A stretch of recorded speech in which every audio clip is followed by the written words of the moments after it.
in the heart of the vast, sun-drenched savannah, lived a little lion cub named Leo. He had a fluffy mane that was more like a soft cloud around his head, and big, curious eyes that sparkled with wonder.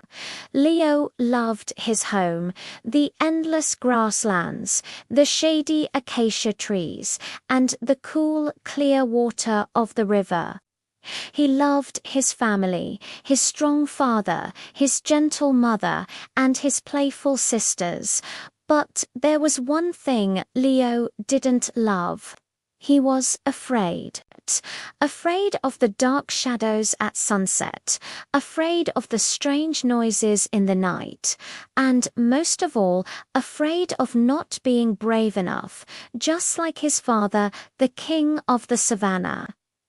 Every morning, Leo's father would stand on the highest rock, his magnificent roar echoing for miles, a sound that said, "I am here.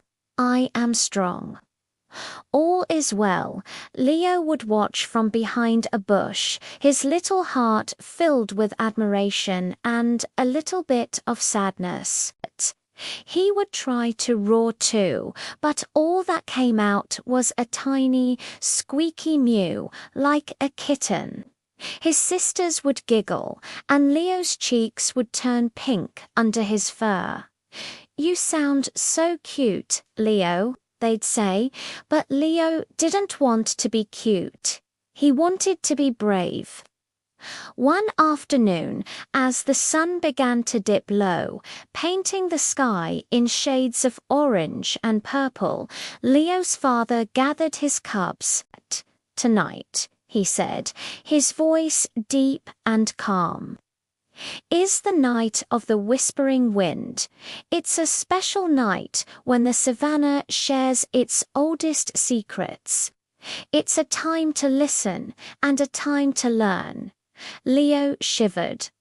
The whispering wind sounded spooky.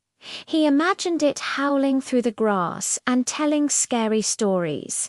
He wanted to stay in the cozy den, curled up next to his mother, but he knew he couldn't. He had to at least try to be brave. As darkness fell, the family made their way to a special clearing. The moon was a bright silver coin in the sky, and the stars were like scattered diamonds. Soon the wind began to rise. It started as a gentle hum, rustling the leaves and making the tall grass dance. It whispered secrets of where the sweetest berries grew and where the coolest water flowed. Leo listened, huddled close to his mother. The wind wasn't so scary after all. It sounded kind. But then another sound cut through the wind's gentle whispers. It was a faint cry, a sound of distress. "Help, help me," it whimpered. Leo's father's ears twitched. "Stay here," he commanded his family, his body tensing, ready for danger. But Leo's heart did something strange. It wasn't beating with fear, but with concern. He recognized that voice. It was Zola, a tiny zebra foal he often saw playing by the river. While his father scanned the horizon, trying to pinpoint the sound, Leo's instincts took over. He remembered playing with Zola near a patch of thorny bushes by the old baobab tree. Without a second thought, driven by a worry that was stronger than his fear, Leo darted away from his family. He ran faster than he ever had before, his little paws barely touching the ground. The darkness didn't seem so scary now. He just had to find Zola. He found her exactly where he thought she'd be. The poor little foal had gotten her leg tangled in a thick, thorny vine. The more she struggled, the tighter it got. She was crying, her stripes looking pale in the moonlight. Zola, are you okay? Leo panted, skidding to a halt. Zola looked up, her eyes wide with fear and relief. Leo unstuck. It hurts. Leo looked at the thorny vine. It was thick and tough. He tried to pull it with his paws, but the thorns pricked him.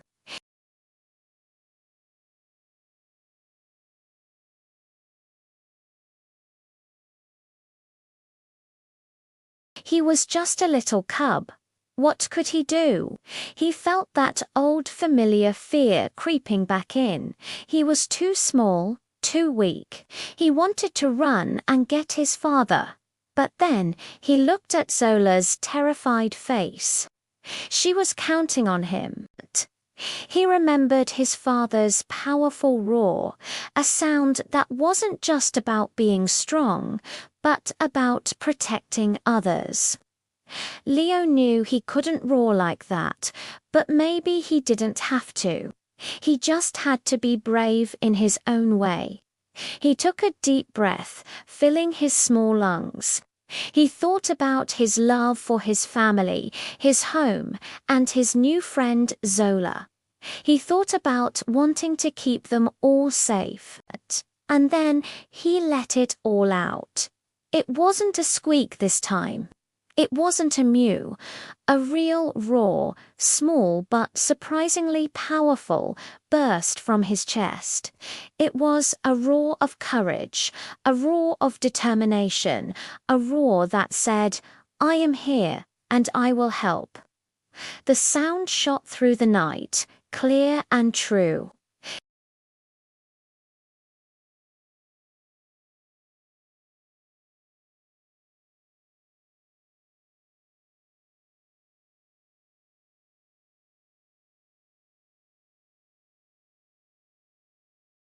And it was coming from the direction of the old baobab tree.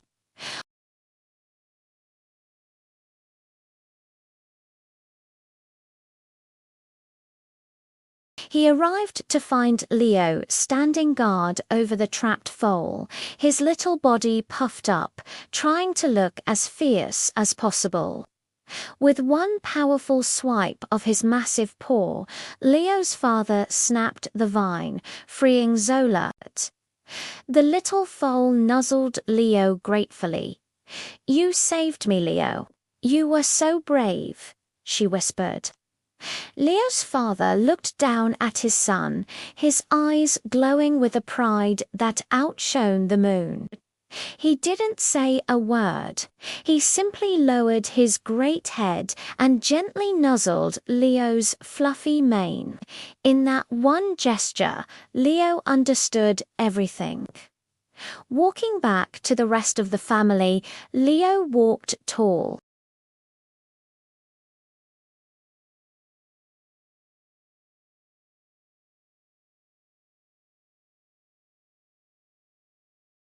The shadows didn't seem so menacing, and the night noises sounded more like a lullaby.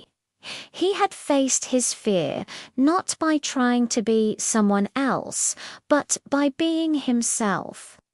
Back at the clearing, his mother and sisters rushed to him, covering him in licks and nuzzles. His father finally spoke, his voice rumbling with pride for all to hear. "Bravery," he said, looking at Leo, "is not the absence of fear.